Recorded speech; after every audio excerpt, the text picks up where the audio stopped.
Bonjour à toi et bienvenue dans cette nouvelle vidéo. J'espère que tu vas bien et que tu as la forme malgré la morosité automnale et les restrictions imposées par le gouvernement.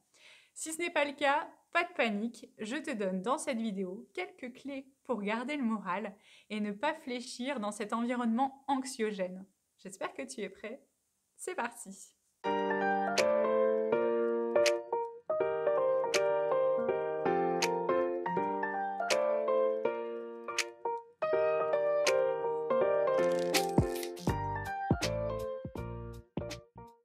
Bonjour, mon nom est Mélodie Lannoy, je suis conseillère en images et coach en confiance en soi.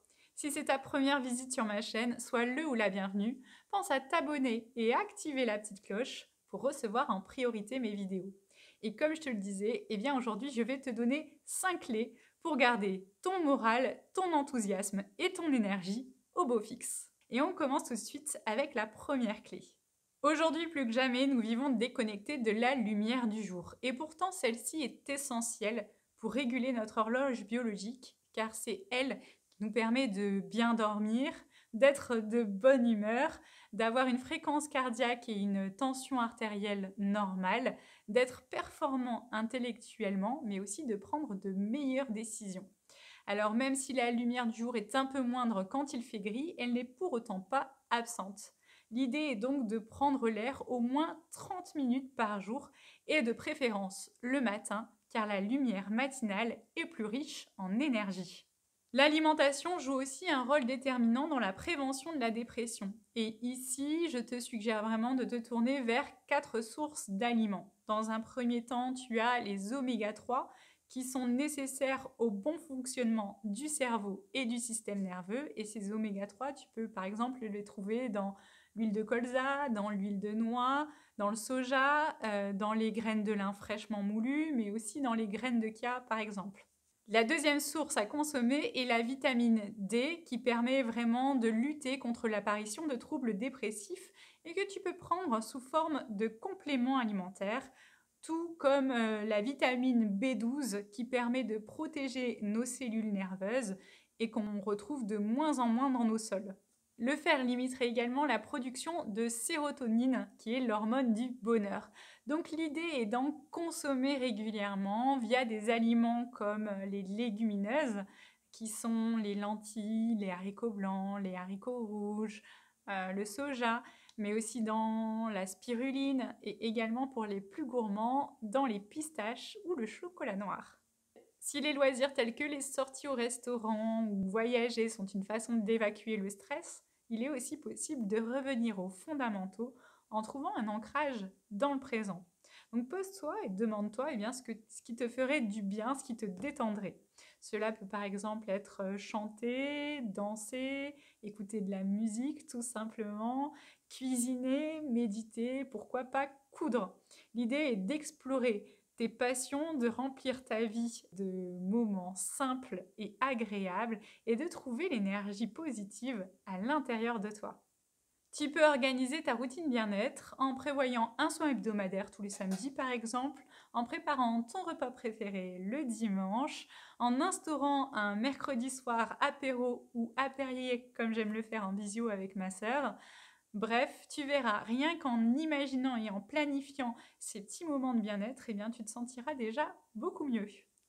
Bien sûr, évite les films ou les musiques tristes, les séries qui parlent de catastrophes, de mort ou d'échecs. Je pense par exemple à la série 13 Reasons Why, qui pourrait venir parasiter ton humeur. Pour la même raison, je te suggère d'éviter de regarder le journal télévisé.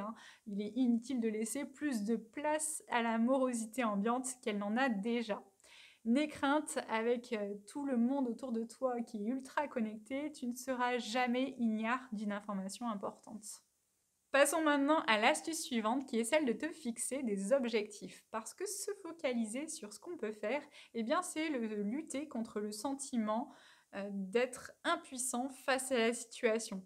C'est se concentrer sur ce qu'on peut accomplir plutôt que sur ce dont on est privé. Donc si tu n'as pas prévu de manifester, tu peux aussi bricoler, tu peux mettre en place des objectifs professionnels qui te tiennent à cœur, tu peux réaménager ton espace de vie, il y a plein de choses à faire pour s'occuper. D'ailleurs, si tu avais prévu d'atteindre des objectifs précis pendant le premier confinement que tu n'as pas eu le temps de mener à bien, eh bien, il est encore temps de les accomplir. L'idée, en tout cas, est de trouver une activité qui soit en même temps source de plaisir et apaisante. Passons maintenant à la dernière clé de cette vidéo pour garder le moral, eh bien c'est tout simplement de positiver.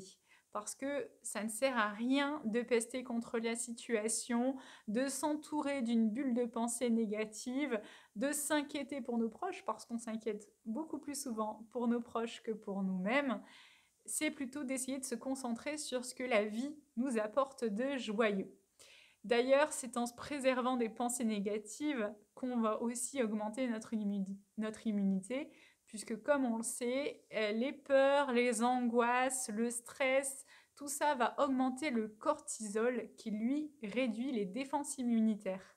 Veille à être reconnaissant quotidiennement des instants, des moments de joie que tu vas vivre dans les prochains mois. Par exemple, le soir, tu peux adopter une routine qui consiste à te remémorer des bons moments que tu as vécus dans la journée, même lorsqu'ils sont peu nombreux, et de remercier les personnes qui y ont contribué. C'est la fin de cette vidéo et j'espère que si tu te sens un peu patraque en ce moment, tu mettras en application ces quelques conseils pour apporter un peu de joie et de sérénité dans ta vie. Merci pour ton écoute. N'hésite pas à partager en commentaire tes occupations du moment, à liker cette vidéo, à la partager pour en faire profiter tes proches.